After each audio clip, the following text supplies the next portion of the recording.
wanted to show you this fishing boat coming in from fishing.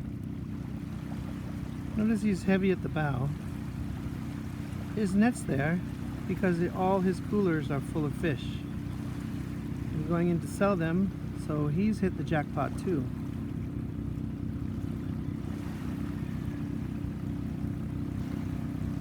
Here they come in from the sea pretty fast.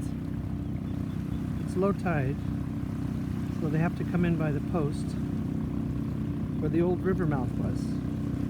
The river's a half mile away now, but it used to come out here, so there's a channel. This boat is probably 24 feet long. 2 bamboo outriggers.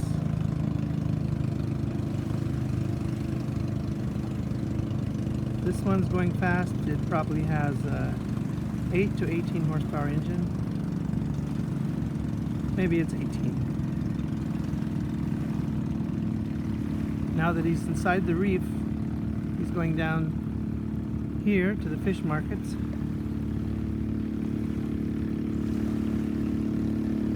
Here comes another one.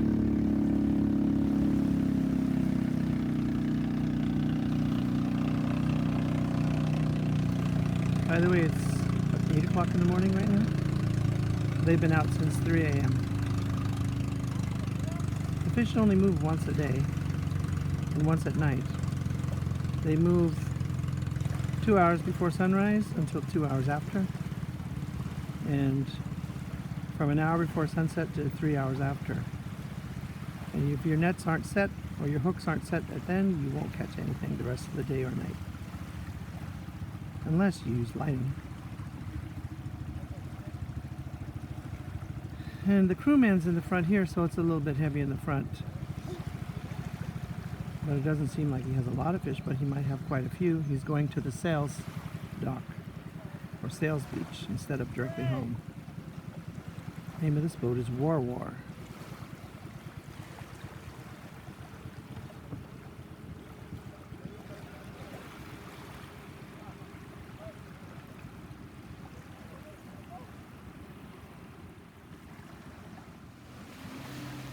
So this is the mouth of the Alubijid River. It changes every now and then. 20 years ago it was in front of our house, right up to the edge of our front door. Now it comes out a kilometer away. It's a sandy plain. You can see the coconut trees. In the distance here you see an interesting tree just to the left of this house. It's far away in the distance, but it's straight, like the other palm trees, but it's straight up and down. That was only discovered 10 years ago. I mean, it's been here for millions of years. But that particular species dies after 100 years and has a gigantic flower on the top that looks like stag's antlers. And it took a while for somebody to notice that there never was any other exact species like that.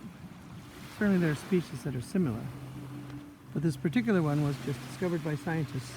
And since I noticed this tree a long time ago, I could have researched it and it would have been named after my family. Let's look down the beach. You see plastic washes up on beaches everywhere around the world. It's not that local people litter more than anyone else. It's just that plastics are used everywhere, too much, all over the world. Plastic bags are banned here in Misamis Oriental now. They might be banned all over the Philippines, but they're particularly banned here. When you buy your stuff at the store, it comes in a paper bag now, unless you bring your own recycled bag, or net, or box. Let's walk down the beach. These are thorn bushes. They weren't here before. It's a kind of acacia. I guess camels like to eat this. They're really salt tolerant. And they're holding this beach, and because they've immigrated here, I don't think this beach is going to change much for the next few decades, because nothing can get through this. No animal can eat those leaves without getting through the thorns, so it's safe from goats, cows, and other creatures. There's a beachcomber who lives in the next hut. He walks along the beach every day and picks up trash and hangs it as a decoration.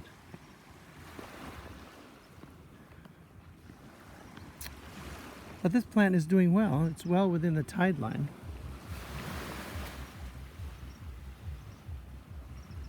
Very healthy, thriving thorn bushes.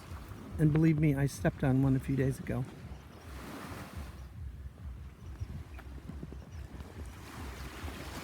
Lots of empty coconuts wash up. And there's our neighbor swimming. He might be looking for shellfish with his feet, or fish. I myself have caught fish with my toes here. It's not that hard to do.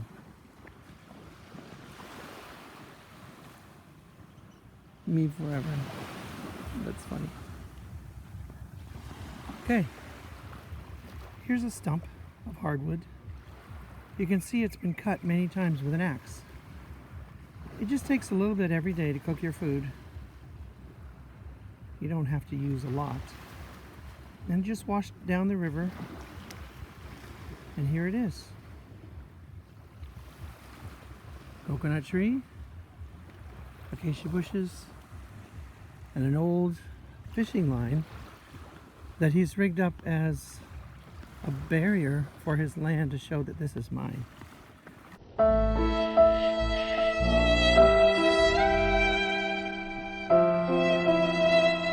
There's a beetle tangled in the net. Dead for a while.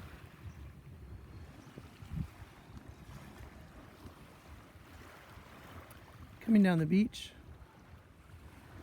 there's a little house. There's this fishing boat. Needs repair. There's this house. Built of nipa roof.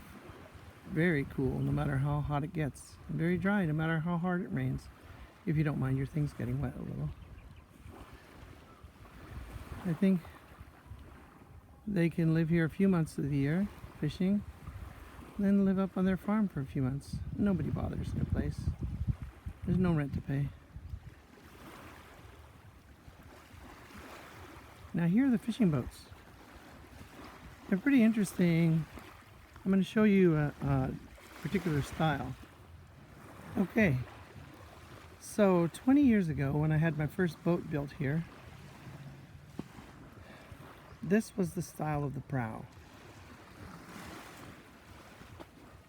Actually, this is the style of the transom. The prow is over here. This is the style of the prow. And this is a short one. Sometimes they're up to 12 inches long. That's just a particular style that they have here on their canoes. It was everyone's style 20 years ago when there was about 50 boats here in Baybay. That thorn went right through my shoe. And an eighth of an inch into my foot. I'll be sure to wash that out with disinfectant. Look at those thorns. Anyway, so I have to watch where I'm walking, not watch the screen. Now here's the new style that's come to the village. Oh my God! Wow! Now the boats are equally divided between this prow and transom. See that transom? That's amazing. It's so beautiful. There's the stainless rudder and propeller and shaft. And it's just amazing, this new style. And it's caught on, but only a few boats are built every year.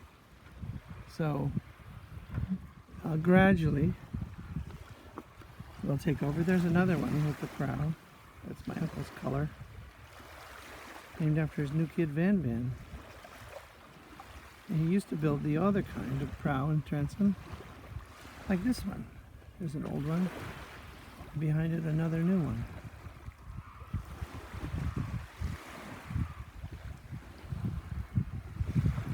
There's a very old one with no decorative prow or transom.